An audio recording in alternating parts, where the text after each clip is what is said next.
National Electrical Code, specifically Article 405.10, addresses the use of multi-outlet assemblies, more commonly known as power strips. This section states directly that multi-outlet assemblies shall not be connected to each other. This regulation is in place to prevent electrical hazards that can arise from overloading circuits. When multiple power strips are connected in series, often referred to as daisy chaining, the total load in the initial power strip and the wall outlet can exceed the circuit's capacity. Exceeding the circuit's capacity can lead to several dangerous consequences. Firstly, it can cause the circuit breaker to trip frequently.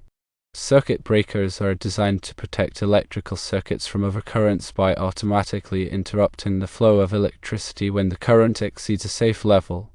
Repeatedly tripping a circuit breaker is a sign that the circuit is being overloaded and should not be ignored.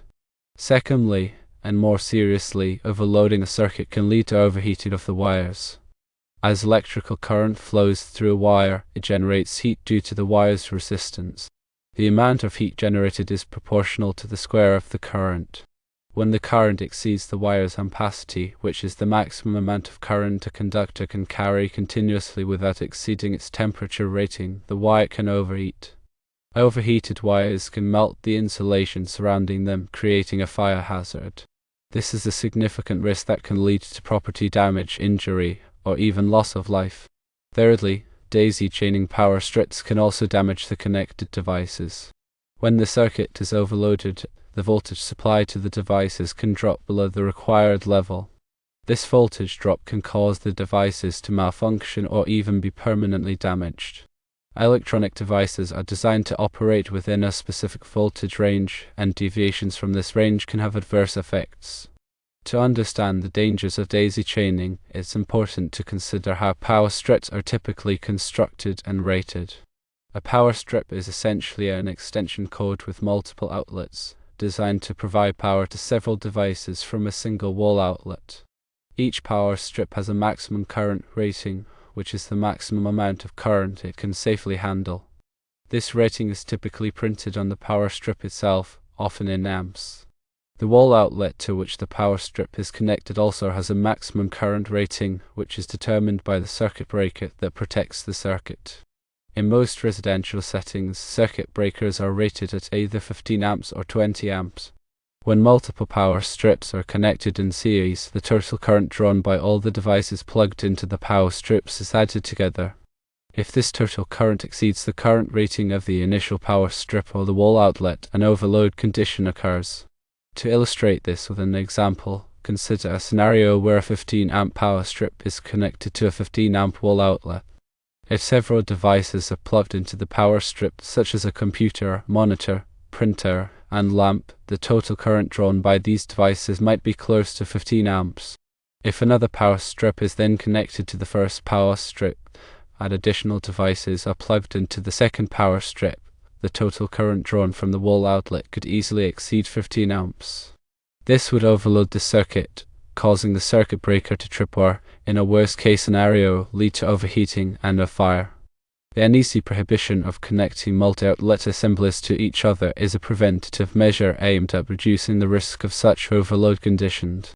It's important to note that the NEC is a set of standards for safe electrical installation and maintenance. It is not a law itself, but it is widely adopted by states and municipalities as the basis for their electrical codes. Compliance with the NEC is essential for ensuring the safety of electrical systems. In addition to the NEC, other organizations, such as Underwriters Laboratories, also play a role in electrical safety.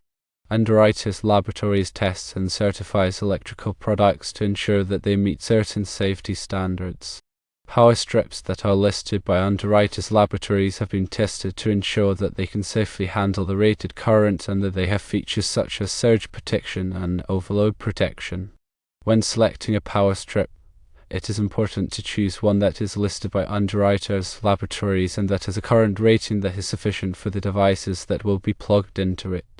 It is also important to avoid overloading the power strip by plugging in too many devices. As a general rule, it is best to avoid connecting power strips to each other.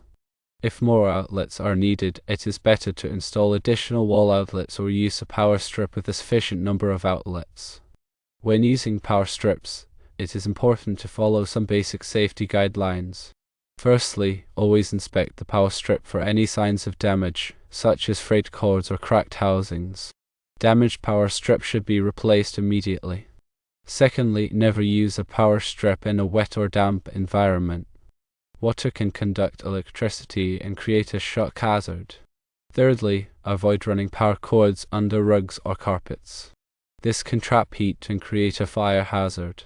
Fourthly, do not overload the power strip by plugging in too many devices. Check the power strip's current rating and the current draw of each device to ensure that the total current does not exceed the power strip's rating. Fifthly, unplug the power strip when it is not in use. This can save energy and reduce the risk of electrical hazards. In summary, the NEC prohibits connecting multi-outlet assemblies to each other to prevent electrical overloads and fire hazards. Daisy chaining power strips can exceed the circuit's capacity, leading to tripped circuit breakers, overheating of wires, and damage to connected devices. To ensure electrical safety, avoid connecting power strips to each other. Choose power strips that are listed by underwriters' laboratories, and follow basic safety guidelines when using power strips. By understanding and adhering to these regulations and guidelines, you can significantly reduce the risk of electrical hazards and protect your property and your safety. The electrical code book is very complex, and even though this video covers Article 405.10, it is only a small part of the overall document. Electrical codes are also updated every 3 years, so it is important to keep up to date with the latest edition of the code. Furthermore, local jurisdictions may have their own amendments to the NEC, so it is important to check with your local building department to determine which codes are in effect in your area. The NEC is not intended to be a design manual, but rather a set of minimum safety standards.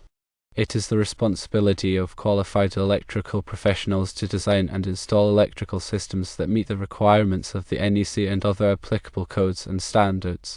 If you are not qualified to perform electrical work, it is important to hire a licensed electrician to do the work for you.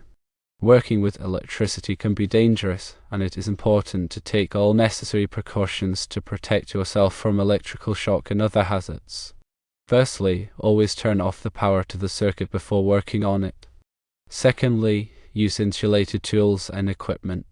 Thirdly, wear appropriate personal protective equipment, such as gloves and safety glasses. Fourthly, never work alone. Always have someone nearby who can assist you in case of an emergency. Fifthly, if you are not sure how to do something, ask for help from a qualified electrician. Remember, electrical safety is everyone's responsibility. By following these guidelines, you can help to prevent electrical accidents and injuries.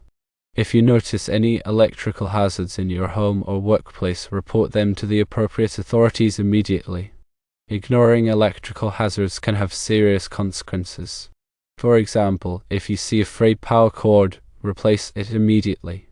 If you see a loose electrical outlet, have it repaired by a qualified electrician.